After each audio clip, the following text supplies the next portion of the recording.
Tell me one thing in your life that is great that came as a result of being comfortable. Most of us aren't defeated in one decisive battle. We are defeated one tiny, seemingly insignificant surrender at a time that chips away at who we should really be. It isn't that you wake up one day, decide, that's it, I'm going to be weak. No. It is a slow, incremental process. It chips away at our will. It chips away at our discipline. Move out of your comfort zone. It's the courage to move into your zone of discomfort where you feel awkward and clumsy and sometimes alone. The comfort zone is one of the greatest enemies of human potential and of your potential. The people that are really successful, they're not looking for comfort. They're looking for excitement. They're looking for potential. Give up this old idea, I just want to be comfortable. Quit lying to yourself. You know you seek more than comfort. So understand that when you're trying to avoid the pain, when you're trying to avoid the struggle, when you're trying to avoid the hard things in life, you are actively choosing to be average. Start putting some pressure on. Put some pressure on yourself. Get out here and get about it. Once you figure out that you're in a race amongst billions of people that live in this world, you're in a race by yourself. You have a purpose, and it's your purpose, not everybody else's purpose. It is your purpose and only your purpose, and it's your race. That means you are persistently bigger than your excuses. You are persistently bigger than feeling lazy. And you are persistently beating the feelings that typically stop you. Stop coming up with excuses. Don't give yourself permission to continue to live a small life. You can't fit a big dream into a small life. Give yourself permission to go for it, to test yourself, to challenge yourself, to live full. When the sun comes up, you've got all the books, you've got all the tapes, you've got all the access. Now it's time to hunt. And what separates you from everybody else is that when it's time to hunt, you're ready to hunt. What I've come to appreciate when you're working on changing your life, changing some bad habit, getting out of addictive situations or relationships, or working to build a dream or making a difference in our society, it's hard. There are going to be all kinds of challenges that we all must face. You cannot live in this world without a challenge. You cannot live in this world without a struggle. Greatness is right on the other side of pain. So what are you running from it for? You say you want to be successful, then push through it. Stop making excuses and go get it. The lack of self-discipline is the major cause of failure, frustration, underachievement, and unhappiness in life. It causes us to make excuses and sell ourselves short. Perhaps the two biggest enemies of success, happiness, and personal fulfillment are first the path of least resistance and second, the expediency factor. The path of least resistance is what causes people to take the easy way in almost every situation. They seek shortcuts to everything. They arrive at work at the last minute and leave at the first opportunity. They look for rich, quick schemes and easy money. Over time, they develop the habit of always seeking an easier, faster way to get the things they want, rather than doing what is hard but necessary to achieve real success. The expediency factor, which is an extension of the law of least resistance, is even worse when leading people to failure and underachievement.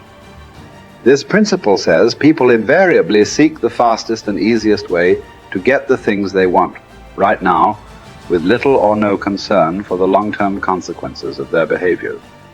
In other words, most people do what is expedient, what is fun and easy, rather than what is necessary for success.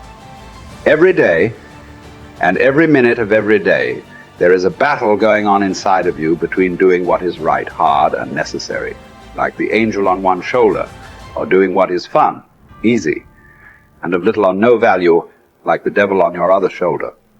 Every minute of every day, you must fight and win this battle with the expediency factor and resist the pull of the path of least resistance if you truly desire to become everything you are capable of becoming.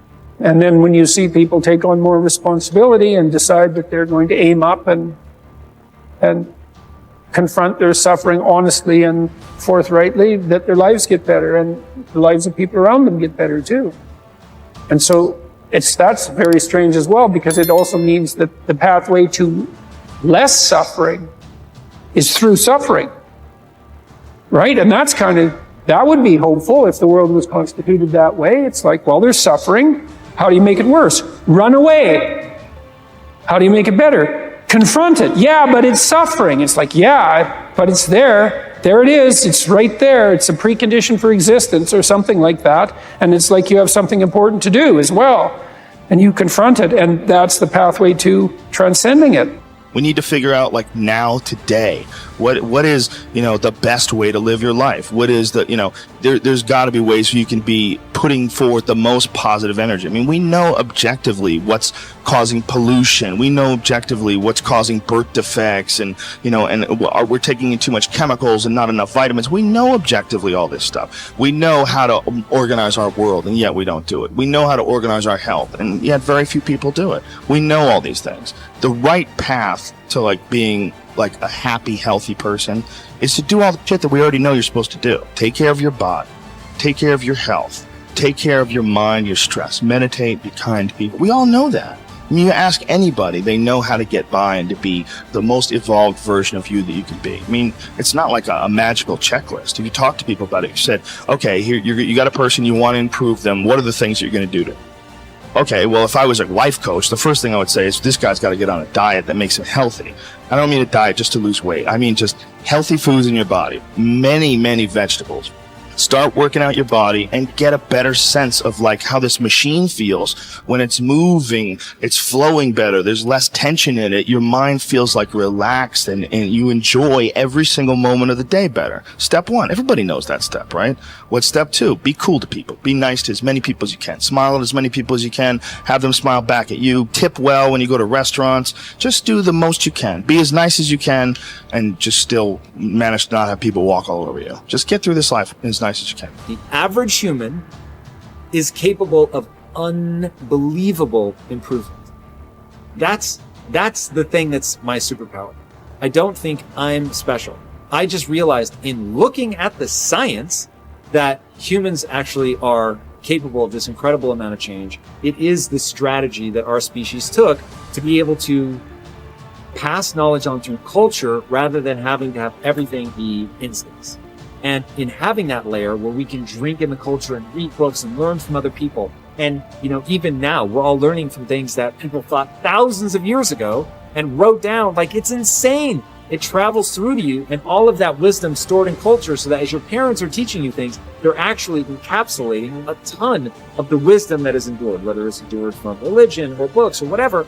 Like, you're bathed in a culture that is giving you all of this incredible information. And so recognizing how powerful and potent that is incredibly meaningful. But you have to understand that you have to allow yourself to believe that you can learn from that culture in the same way that everybody else can. And that's what you're designed to do.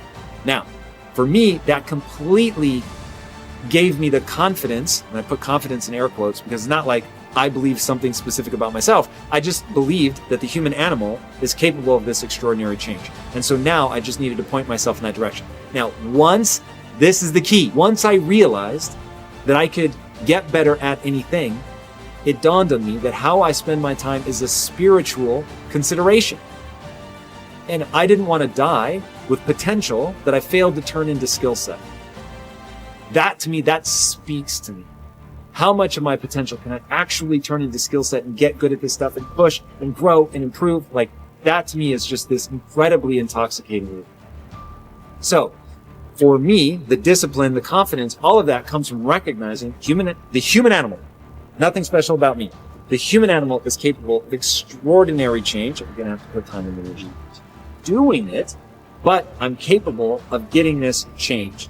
Therefore, I can do anything I set my mind to. Therefore, it really matters what I choose to spend my time on. Therefore, I want to put structure and discipline in my life so that I can move forward on things that excite me, that matter to me, because I really can have this big, crazy dream that I'm thinking of. So my discipline is really born of my desire to have that thing, coupled with my belief that I can actually get there. Desire and belief. Get those two things right, and the discipline will take care of itself.